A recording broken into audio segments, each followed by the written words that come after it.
firman Tuhan. Kami sungguh bersyukur dan berterima kasih atas pengampunan yang Kau beri kepada kami. Berapa waktu kami akan memperingati karya terbesar-Mu melalui kematian-Mu, kebangkitan, dan kenaikan-Mu. Kiranya Bapa ini menjadi peringatan kepada kami bahwa betapa besar pengampunan yang Kau berikan untuk kami juga dapat meneladani apa yang Tuhan Yesus lakukan untuk kami. Malam hari ini Bapa, kami akan mendengarkan firman-Mu. Bersabdalah kepada kami semua melalui hamba-Mu yang tidak ada apa-apanya ini. Kiranya urapi secara khusus, bahkan berikan kami roh pengertian untuk kami dapat mengerti kebenaran firman-Mu. Kami serahkan waktu ini sepenuhnya sampai pada akhirnya nanti kiranya boleh berjalan dengan baik, lancar, dan semua diberkati. Yang sakit disembuhkan, yang lemah dikuatkan, yang menghadapi persoalan, masalah, kiranya Tuhan akan memberikan solusi, memberikan jalan keluar kepada kami semua.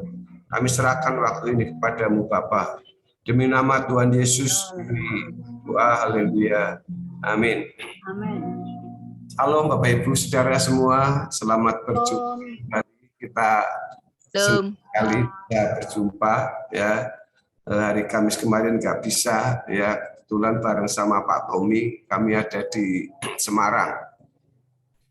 Bapak Ibu yang saya kasih dalam Tuhan Yesus, kita akan belajar tentang kebenaran firman Tuhan yang dicatat dalam Injil Lukas pasal yang ke-15 dari ayat yang pertama sampai dengan ayat yang ke-32.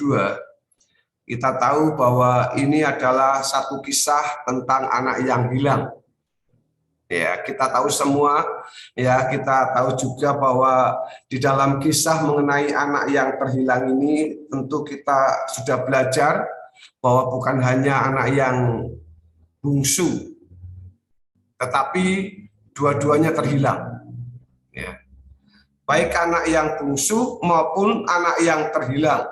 Ya, ini yang terjadi bahwa keduanya sejatinya itu mereka itu terhilang. Yang satu terhilang di rumah bapaknya dan yang satu terhilang pada waktu dia menghambur-hamburkan uangnya, dia pergi, ya kita tahu semuanya, dan sampai pada akhirnya anak yang bungsu ini kembali.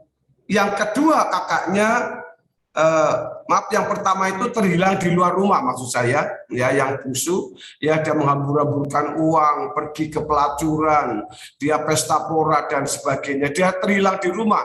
Tapi yang kedua, si sulung ini juga terhilang, tetapi bukan terhilang seperti adiknya, tetapi terhilang di dalam rumah bapaknya. Nah ini Bapak Ibu yang saya kasih, yang perlu kita cermati. Perlu kita waspadai di dalam pengiringan kita sebagai orang-orang percaya, bahkan kita sebagai hamba Tuhan. Ya, kita tahu ceritanya ketika si bungsu pulang dan ayahnya menyambut si bungsu dengan mengadakan pesta. Baik, saya akan bacakan dulu saja di dalam Lukas pasal yang ke-15 ayat yang ke-25 sampai ayat yang ke-32. Demikian firman Tuhan, Lukas pasal 15 ayat 25 sampai 32. Tetapi anaknya yang sulung berada di ladang, dan ketika ia pulang dan dekat ke rumah, ia mendengar bunyi seruling dan nyanyian tari-tarian. Lalu ia memanggil salah seorang hamba dan bertanya kepadanya, apa arti semuanya itu? Jawab hamba itu, adikmu telah kembali dan ayahmu telah menyembelih anak lembu tambun, karena ia mendapatnya kembali dengan sehat. Maka marahlah anak sulung itu dan ia tidak mau masuk. Lalu ayahnya keluar dan berbicara dengan dia. Tetapi ia menjawab ayahnya, katanya, telah bertahun-tahun aku melayani Bapa dan belum pernah aku melanggar perintah Bapa, tetapi kepadaku belum pernah Bapa memberikan seekor anak kambing untuk bersukacita dengan sahabat-sahabatku. Tetapi baru saja datang anak Bapa yang telah memboroskan harta kekayaan Bapa bersama-sama dengan pelacur-pelacur, maka Bapa menyembelih anak lembu tambun itu untuk dia. Kata ayahnya kepadanya, "Anakku, engkau selalu bersama-sama dengan aku, dan segala kepunyaanku adalah kepunyaanmu. Kita patut bersukacita dan bergembira karena adikmu telah mati dan menjadi hidup kembali, ia telah hilang dan didapat kembali." Bapak Ibu, coba perhatikan di sini, kisah ini sangat pilu sekali bagi saya. Ya. Ketika si bungsu ini pulang dan ayahnya menyambut si bungsu dengan mengadakan pesta, ayahnya ini bersukacita karena anaknya yang bungsu ini telah pulang kembali ke rumahnya, masuk ke rumahnya ini, dan tiba-tiba pada waktu itu si sulung masuk ke rumah dan baru saja dia bekerja di ladang. Tapi sampai perumpamaan ini diakhiri oleh Yesus, tidak ada penjelasan apakah si sulung ini akhirnya masuk ke rumah atau tidak. Tapi yang saya lihat di sini adalah sang bapak ini menemui si sulung. Untuk apa? Memberikan pengertian kepada si sulung yang sedang marah. Ya, perhatikan di sini. Yang sedang marah, ia tidak mau mengerti mengapa adiknya yang sudah memberontak, yang sudah menghambur-hamburkan uang, yang sudah berbuat dosa, dan pada waktu itu pulang diterima oleh bapaknya ini. Diterima oleh ayahnya, bahkan sang ayah ini memberikan jubah, ya di ayat sebelumnya, memberikan cincin yang bagus. Lalu bukan cuma itu, dia juga pada waktu pulang, ayahnya menyambut kepulangannya dengan pesta pora. Bapak Ibu yang saya kasih dalam Tuhan Yesus, dari pernyataan tersebut, jelas si sulung tidak memiliki hati yang seirama dengan ayahnya. Si sulung ini tidak mengerti apa yang dikatakan, apa yang dilakukan oleh ayahnya ini kepada si bungsu. Dengan sikap yang tidak mau masuk rumah sebenarnya Bapak Ibu, karena pada waktu sedang pesta. Pada saat sedang pesta tentunya semua keluarganya diundang. Handetolanya, saudara-saudaranya, sahabatnya, bahkan pekerjanya atau budak-budaknya pada waktu itu pun mereka ikut pesta. Jadi banyak orang yang pesta ketika bapaknya ini menyambut si bungsu pulang. Tetapi kita lihat saudara, pada waktu itu si sulung ini tidak mau masuk.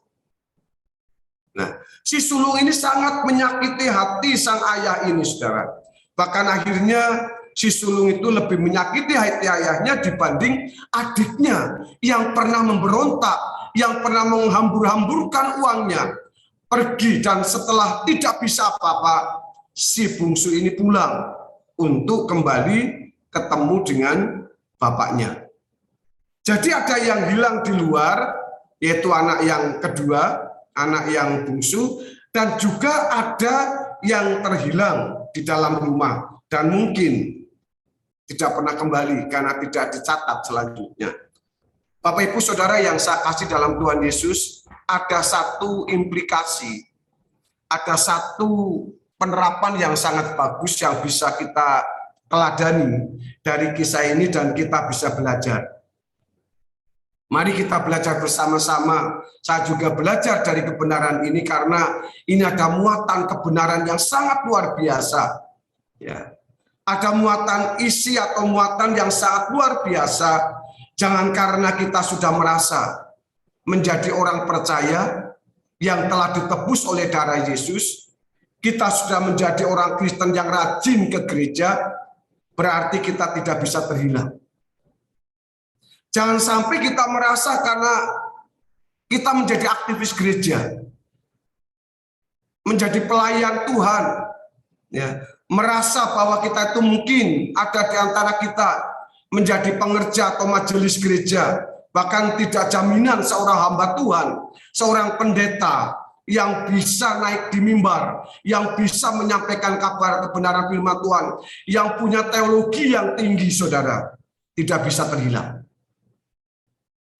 Jadi dari kebenaran ini, saudara, Walaupun seseorang itu memiliki jabatan rohani yang disebut dengan rohaniawan, kita itu tidak alis atau kita itu tidak kebal dari namanya terhilang. Lalu yang harus kita pertanyakan pada malam hari ini, kira-kira saudara, apa sih yang menjadi ciri dari orang yang terhilang itu? Untuk ini mari kita bersama-sama ya, kita harus memahami kebenaran ini, jangan memahami kebenaran ini hanya secara dangkal ya. Kita hati-hati sekali saudara, jangan bangga karena kita hanya sekedar kita sampai hari ini bisa berbuat sesuatu dalam melayani Tuhan, dalam berbuat untuk Tuhan dan sebagainya. Kalau kita tidak pernah ke gereja, ya seperti anak bungsu ini, mabuk-mabukan, dia pergi ke tempat-tempat pelacuran, lalu melakukan pembunuhan, perjudian, berarti mereka adalah orang yang terhilang. Benar, mereka adalah jelas orang yang terhilang. Ya, jelas mereka itu adalah orang-orang yang terhilang, yang di luar gereja, yang tidak pernah beribadah, yang tidak pernah memuji Tuhan, bahkan sikapnya melebihi daripada orang dunia. Tapi jangan naif, saudara. Kalau yang dikategorikan sebagai orang yang terhilang hanya terbatas kepada itu, ya, hanya terbatas karena tidak ke gereja, hanya terbatas karena meninggalkan Tuhan, lalu berpesta pora di luar, lalu menghambur-hamburkan uang untuk berjudi dan sebagainya, kita bisa tidak sadar kalau kita sendiri adalah orang yang terhilang. Kalau kita merasakan bahwa orang yang terhilang itu orang yang ada di kafe, ada yang orang yang ada di bar, maka kita sendiri sebenarnya harus hati-hati, saudara. Ketika seseorang tidak menanggap pikiran dan perasaan Bapa, seperti anak sulung ini, saudara, dia mengatakan bahwa, "Bapak, kenapa engkau nggak berikan seekor anak kambing saja untuk saya berpesta pora, untuk saya menikmati dengan teman-temannya? Kenapa engkau nggak berikan?" Mungkin dia akan berkata, "Aku sudah bekerja dengan keras, aku sudah membanting tulang, aku sudah mengusahakan untuk pekerjaan, membantu orang tua, bagaimana menaikkan taraf hidup orang tuanya." Tetapi seekor anak domba pun tidak pernah diberikan. Ini saudara, ini yang harus diwaspadai oleh kita. Kita sebagai aktivis gereja, bahkan sebagai hamba Tuhan sekalipun, kalau tidak tahu apa yang diingini oleh Bapa, apa yang dimaui oleh Tuhan kita dalam hidupnya, hati-hati Bapak Ibu, kita bisa terhilang. Meskipun kita masih ada dalam zona seperti kita hari ini. Kita harus hati-hati dan waspada. Memang kita masih melakukan pekerjaan-pekerjaan Bapak, kita masih melakukan pelayanan-pelayanan kita setiap hari Minggu, setiap hari lain Bapak Ibu. Ya, kita bisa pagi sore melayani Tuhan bisa 3 kali, bahkan mungkin kalau hari Minggu ya, kalau saya keluar kota pelayanan bisa hari Minggu bisa sampai 3 atau 4 kali pelayanan, saudara. Bisa hari Sabtu pelayanan, hari Jumat pelayanan, tidak ada berhentinya. Tetapi itu tidak pernah menjamin bahwa kita itu tidak bisa terhilang. Dia itu membantu orang tuanya dengan baik. Makanya si sulung di sini berkata bahwa ia sudah membantu orang tuanya, tetapi tidak ada seekor anak domba atau anak kambing saja nggak diberikan. Padahal yang dimiliki oleh ayah juga merupakan miliknya dia. Lah ini yang sering kita tidak tahu Bapak Ibu, bahwa kekayaan yang dari Tuhan kita sering kali, "Aduh, aku melayani Tuhan kok seperti ini. Saya sudah setia kok sakit. Oh, saya sudah sungguh-sungguh melayani Tuhan, kok masih kekurangan. Saya sudah membutuhkan ini, kok belum dijawab oleh Tuhan." Kita mulai ngomel sama Tuhan, kita mulai bersungut-sungut sama Tuhan, kita mulai menuntut hak kita kepada Tuhan. Sama seperti si sulung. Menuntut, mestinya kalau saya sudah rajin, kalau saya sudah setia, kalau sudah baik, harusnya seperti anak si bungsu tadi, mengalami pesta pora, sukacita, dan bergembira dia. Bapak Ibu yang dikasih oleh Tuhan Yesus, Pada waktu itu sang ayah datang kepada si sulung ini dan berkata, "Nak, apa yang aku punya itu adalah punyamu. Apa yang Bapak miliki itu sebenarnya milikmu." Ini yang sering kita tidak tahu, saudara. Sehingga banyak orang Kristen kekhawatiran ada, ya, timbul hal yang lain. Tadi pujian tadi bagus sekali, pengampunan yang Tuhan berikan itu sejauh timur dari barat, ya, sampai ke dalam tubi laut, ke dalam lautan yang paling dalam, artinya tidak terbatas. Kuasa Tuhan juga tidak terbatas, Bapak Ibu. Ya, berkat Tuhan juga tidak terbatas. Hanya saja kita tidak atau belum menggunakan hak untuk menikmati berkat-berkat yang disediakan ini. Ini merupakan gambaran, Bapak Ibu, si sulung ini dari gambaran orang Kristen yang ada di dalam gereja.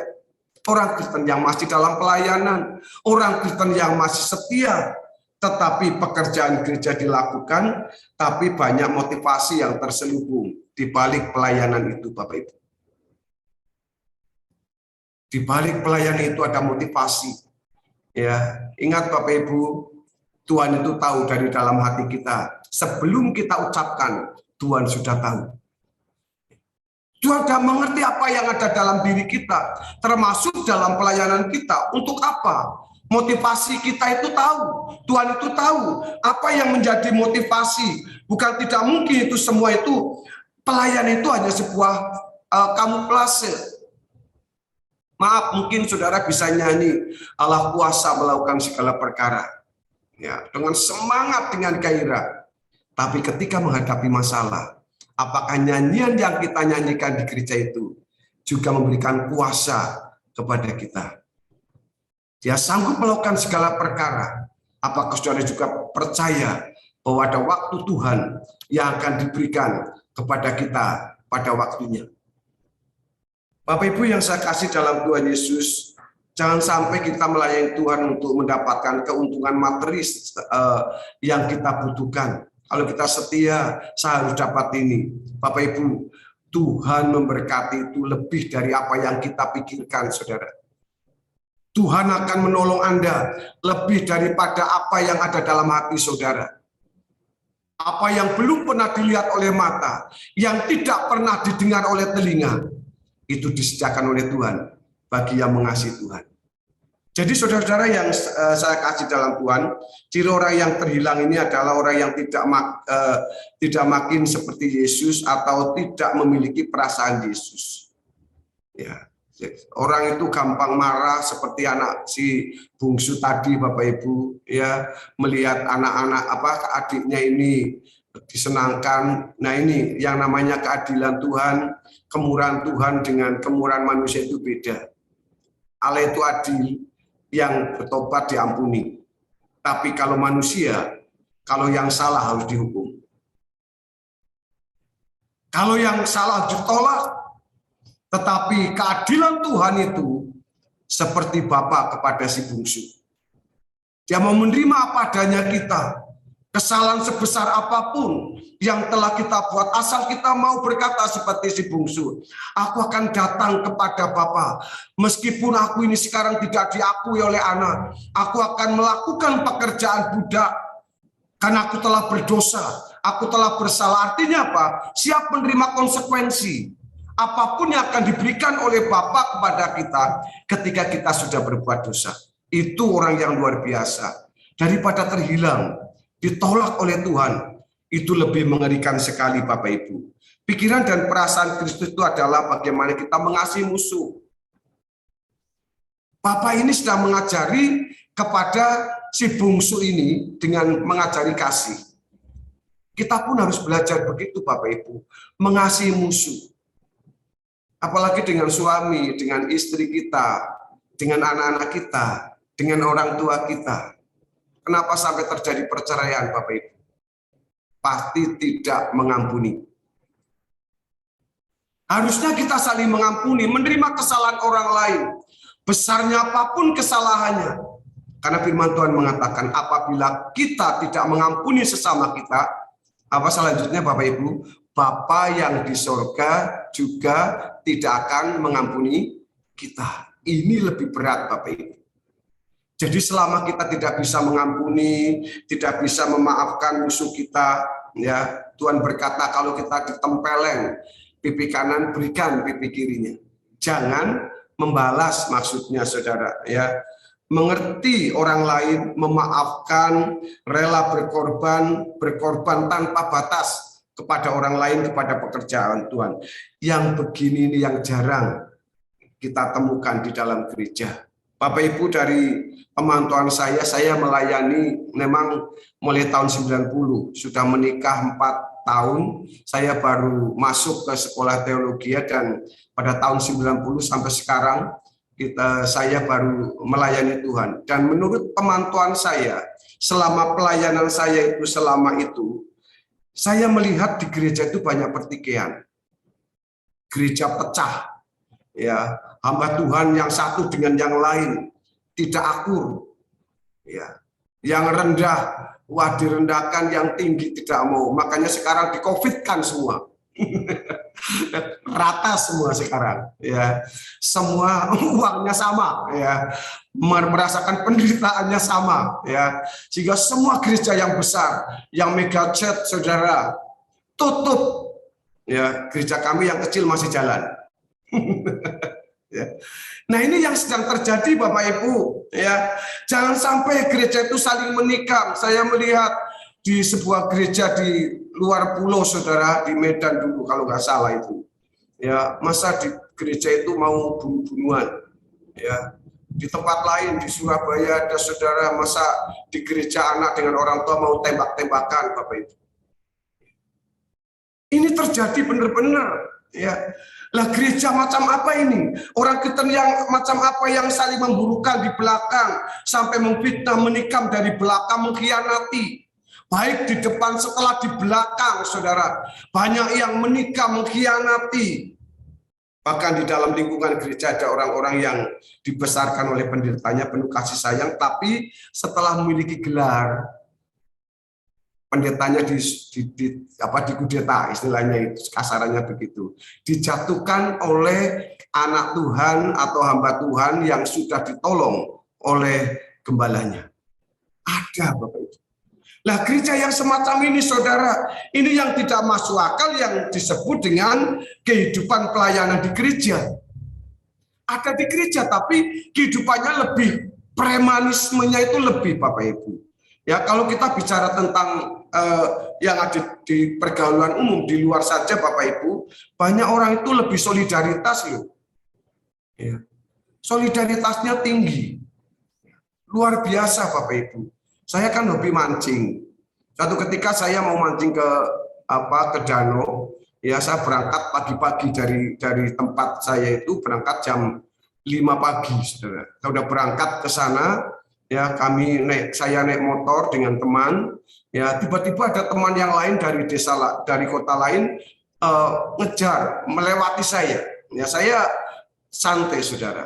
Tapi tiba-tiba yang di belakang tadi itu, dia itu terperosok masuk ke jurang. Ya, jurangnya memang nggak terlalu dalam. Lalu apa yang terjadi, saudara? Kami yang ada di belakang langsung berhenti, Bapak Ibu.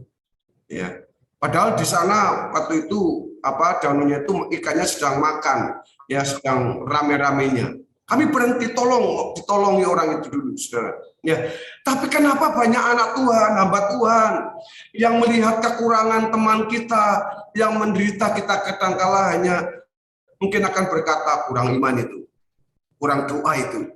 Ya, butuhnya bukan itu, pertolongan yang mestinya kita berikan kepada mereka.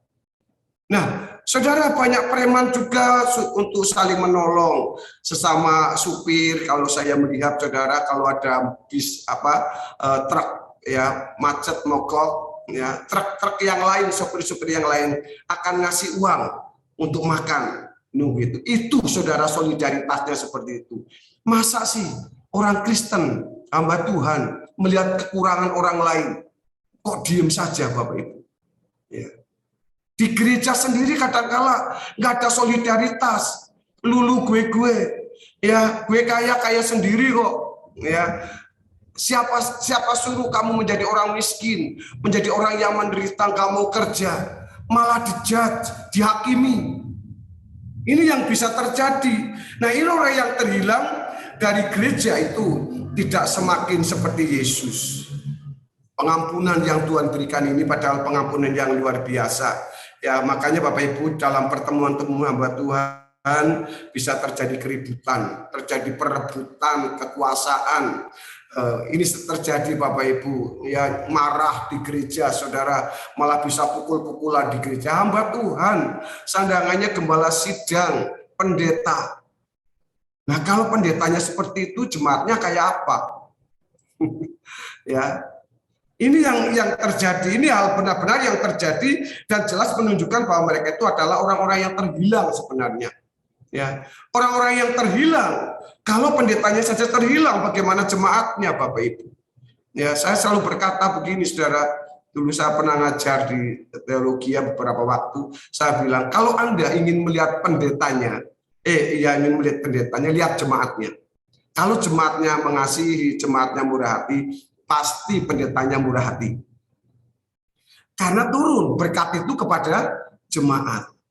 Jemaatnya penuh kasih pasti seperti itu. Lalu ciri berikutnya apa? Orang yang terhilang ini adalah orang yang tidak memiliki kerinduan untuk pulang ke surga. Seperti anak bungsu ini punya kerinduan untuk pulang kepada Bapa. Dosa-dosanya sudah banyak, sudah tidak bisa buat apa-apa memang, saudara. Ini orang yang seperti ini kadang-kadang orang yang kurang ajar. Kalau lagi baik, nggak ada apa-apanya, ya malas, doa saja malas, tapi kalau sudah menderita, sudah sengsara baru cari Tuhan. Ya, tapi itu lebih baik daripada orang yang ada di dalam rumah seperti anak sulung, tetapi tidak mengerti rencana Tuhan, tidak mengerti hati Bapa. Langkah seperti ini yang kita tanamkan, yang kita namakan bertobat. Ini saudara, yang namanya bertobat, yang telah terhilang dan ditemukan kembali. Beda dengan si sulung yang ada di rumahnya, tapi tidak mau masuk ke rumahnya hanya karena dia tidak setuju dengan keputusan ayahnya. Enggak senang kalau ada orang yang bertobat, saudara. Banyak ada dulu seorang narapidana, ya orang Kristen yang mau datang ke gereja, ya ingin kembali. Orang semua nyingkir, saudara. Takut jangan-jangan nanti kambuh, ya jangan-jangan nanti wah kalau doa harus hati-hati. Dicurigai, akhirnya apa, saudara? Bukan lebih baik, saudara, lebih jahat. Karena teman-temannya yang diharapkan itu untuk bisa mengangkat mereka, tapi justru sebaliknya, justru membuat orang yang keluar dari penjara itu menjadi semakin jahat. Bapak Ibu, si bungsu dipeluk oleh ayahnya dan berkata, aku tidak layak, Bapak, menjadi anak Bapak. Si bungsu anak yang hilang, aku jadi hamba saja. Tetapi anak yang sulung, aku tidak pernah mendapatkan apa-apa. Aku sudah kerja, sudah membanting tulang. Satu anak ekor lembu aja tidak diberikan kepadaku. Bapak Ibu, bagaimana dengan kita? Dia merasa iri, merasa marah ketika ada orang bertobat. Ketika ada orang yang berdosa, lalu bertobat. Kita kadang-kala tidak mau menerima, ya, orang yang jahat masuk ke gereja. Kita tidak mau menerima orang yang mau bertobat untuk menerima Tuhan Yesus. Kita maunya orang seperti itu dihukum saja. Ya, tetapi saudara yang dikasih oleh Tuhan Yesus, kalau kita tidak makin seperti Yesus dan tidak memiliki kerinduan pulang ke surga, berarti kita sedang menuju namanya terhilang. Jadi jaga sikap hati kita, sikap perkataan kita, ya, mata kita, pikiran kita. Mari kita mulai belajar supaya hidup kita semakin hari semakin berkenan. Kita kembali untuk menjadi anak-anak Tuhan yang layak dan berkenan kepada Tuhan. Tuhan Yesus memberkati. Kita akan angkat pujian, "Ku mau seperti-Mu Yesus."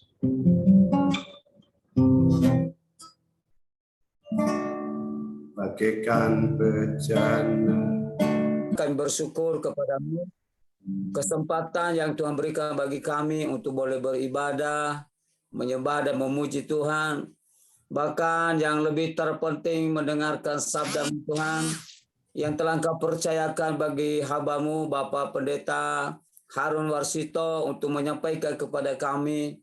Tuhan, Engkaulah berkati firman Allah yang telah kami dengar bersama. Jadikan itu menjadi rema, menjadi kekuatan bagi kami untuk terus berada di dalam Tuhan. Tuhan, Engkau berkati hamba-Mu. Tuhan, Engkau urapi lebih ajaib lagi ke depan. Engkau singkapkan rahasia-rahasia firman-Mu bagi umat-Mu melalui kehidupan hamba-Mu ini, Tuhan. Hingga firman Allah boleh disebarkan dimanapun hamba-Mu ini melayani bersama-sama dengan Tuhan.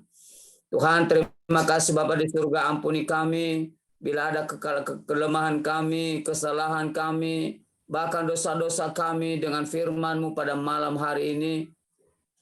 Dan biarlah Engkau memberkati setiap kami yang sudah mendengarkan firman-Mu. Terpujilah Engkau Tuhan, Engkau Tuhan Yesus yang sanggup menyempurnakan hamba-Mu dalam melayani Tuhan, hingga kuasa mukjizat boleh terjadi dimanapun tempat hamba-Mu ini melayani Bapa. Dan biarlah semua kami Tuhan merasa diberkati, merasa diurapi, dan kami tetap semangat, tetap kuat di dalam mengiring Tuhan. Terima kasih Bapa, di dalam nama Yesus Kristus Tuhan kami berdoa dan mengucap syukur kepada Bapa di surga. Haleluya. Amin. Amin.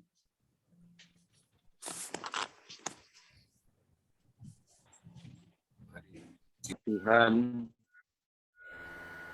di kesempatan malam yang baik ini, Roh Kudus sendiri yang akan menerjemahkan pribadi kami masing-masing. Kami percaya Tuhan mengampuni kami percaya Tuhan mengasihi kami percaya Bapa, Engkau senantiasa menyambut keberadaan hidup kami. Yakinkan kami Tuhan, supaya kami tetap berpegang teguh keyakinan kami untuk mempercayai Engkau Bapa Tuhan, Allah yang hidup,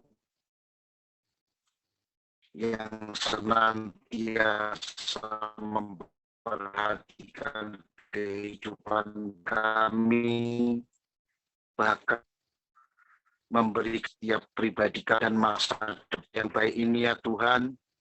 Kami mau bersama-sama berdoa, memohon kepada Tuhan. Tuhan, campur tangan dan pelayanan kami, menopang usaha pekerjaan hari lepas hari.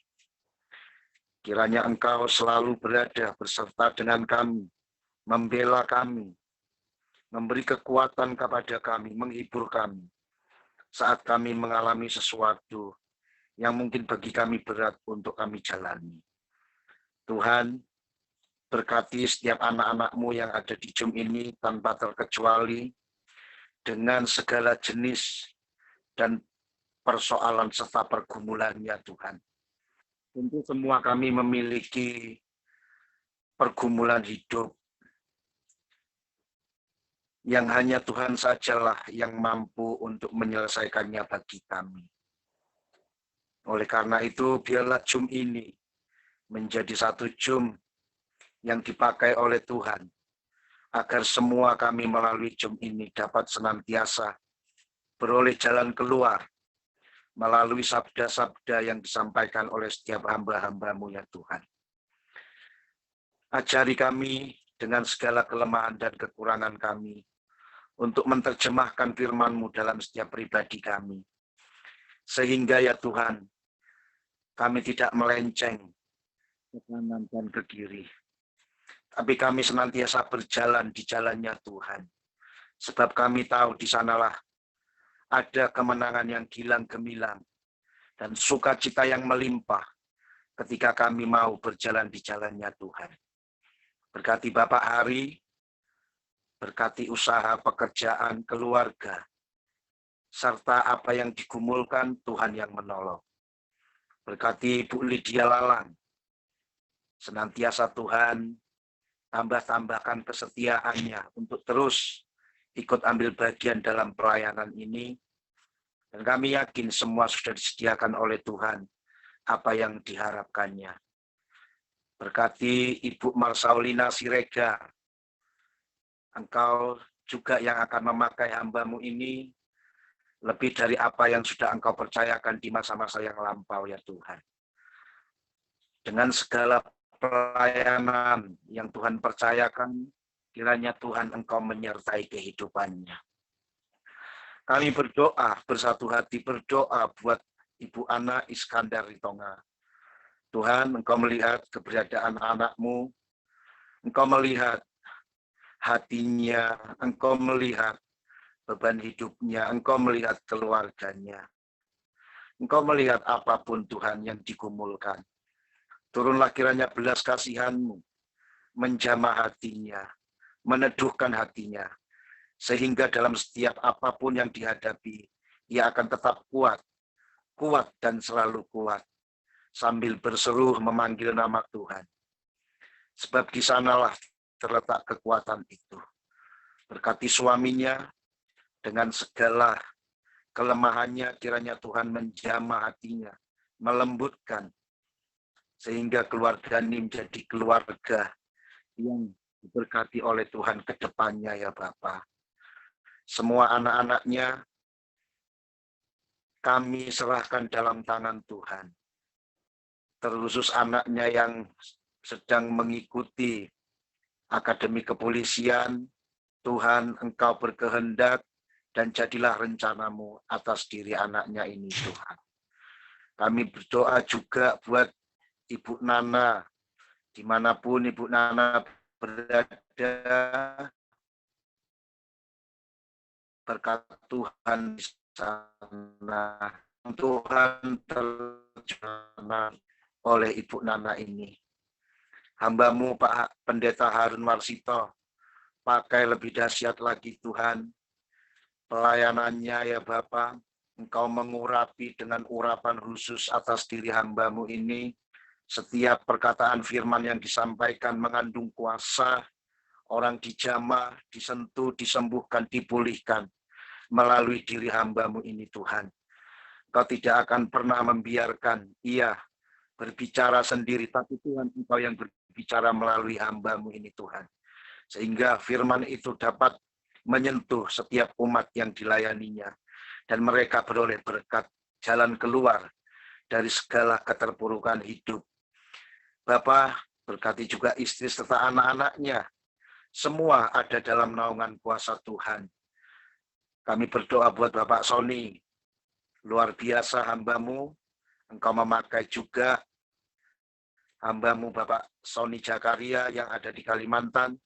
Berikut juga dengan pembangunan, berikut pula dengan semua jemaat yang luar biasa mereka bersatu hati, bersepakat untuk bersama-sama mendirikan rumah Tuhan. Tuhan yang menyediakan, dan biarlah Bapak Sony terima berkat khusus dari Tuhan atas jeri lelah pelayanan yang dilakukannya. Ibu Pungki kami membawa kepada Tuhan. Kau pakai terus setiap puji-pujian, biarlah menjadi satu pujian, menjadi dupa yang harum, yang menyenangkan hati Tuhan. Dan biarlah Tuhan keberadaan hidupnya di tengah-tengah keluarganya.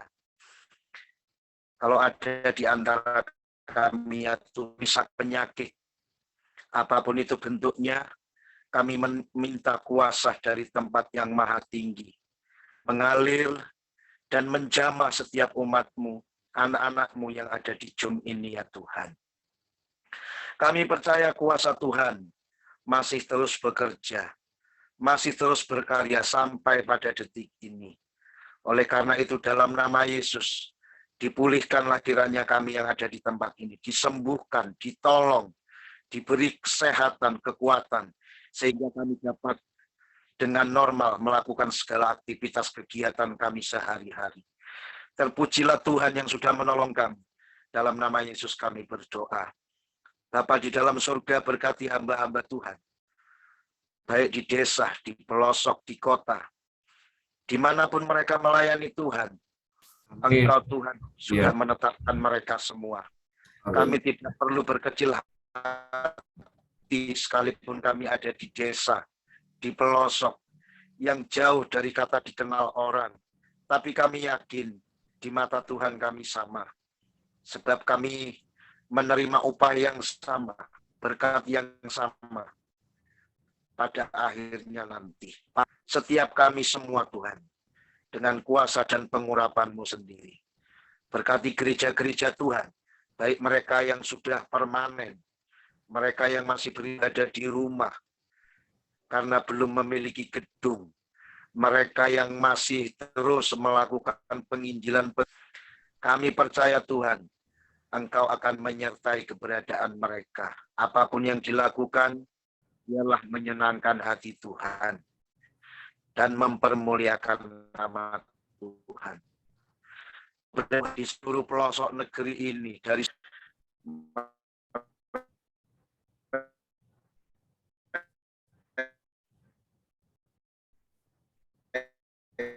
senantiasa dalam naungan kepak sayap-Mu Tuhan.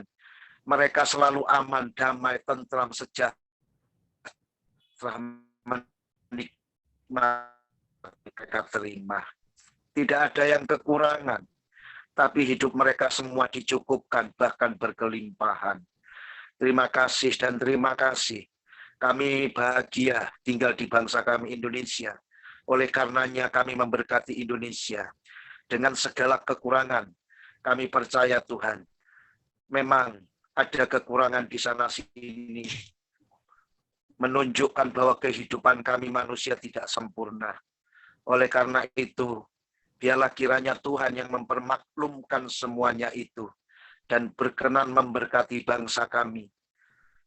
Berkati pemimpin-pemimpin kami, seluruh aparatur pemerintahan yang ada, Engkau yang sudah menetapkan mereka untuk menjadi pemimpin atas negeri ini.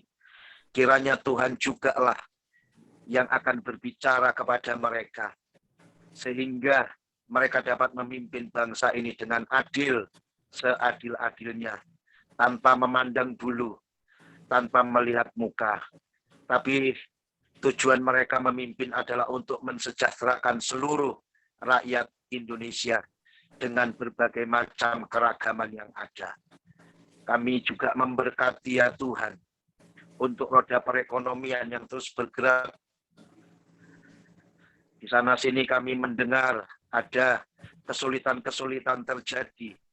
Ada bahan-bahan pokok yang mengalami kelangkaan, bahkan harganya begitu mahal. Tapi kami percaya sebagai anak-anak Tuhan, kami semua dipelihara oleh Tuhan. Kami dimampukan ya Tuhan untuk membelanjakan semua, untuk membeli semuanya itu. Karena Tuhan adalah sumber Jehovah Jireh kami. Amin. Yang selalu menyediakan apa yang kami butuhkan. Kami tidak akan keleleran, kami tidak akan kelaparan, tapi kami penuh dengan berkat yang melimpah dari Tuhan. Itulah yang kami yakini. Itulah yang kami yakini. Sebab sesungguhnya Engkau adalah Tuhan yang Maha Kaya Raya untuk memberkati kami. Bapak, terima kasih dan terima kasih. Kami bawa saat ini terjadi ya Tuhan, adanya perang, yaitu antar satu bangsa dengan bangsa lain, Rusia dengan Ukraina. Tentu ini sangat memilukan hati setiap kami yang melihatnya ya Tuhan. Kami sangat mengasihi jiwa-jiwa. Tuhan sangat mencintai detak jantung mereka satu persatu. Oleh karena itu ya Bapa, dengan penuh kerendahan hati, sekalipun kami bukanlah satu negara, tapi kami adalah sesama umat manusia yang diciptakan oleh Tuhan yang sama. Kami mengasihi mereka Tuhan. Kami membawa mereka dalam doa-doa kami. Kiranya Tuhan memperdamaikan mereka. Dijauhkan mereka ya Tuhan dari sikap egoisitas, mempertahankan keberadaan hidup mereka masing-masing untuk menunjukkan keangkuhan mereka masing-masing. Tapi lembutkanlah hati para pemimpin-pemimpin bangsa ini ya Tuhan, sehingga terciptalah perdamaian di dunia. Kami percaya kami Indonesia akan dijauhkan dari semuanya itu. Dan kami yakin kami akan tinggal aman, damai, tentram di bangsa yang dimana Tuhan berkarya atas bangsa kami ini. Tuhan, terima kasih kami hari ini melewati malam yang gelap. Tentu kami tidak tahu apa yang akan terjadi dalam diri kami masing-masing. Karena segala sesuatu bisa saja menjadi satu kejutan bagi kami. Tuhan, selalu ada harapan yang Tuhan sediakan untuk kami dapat menikmati hari yang baru esok hari.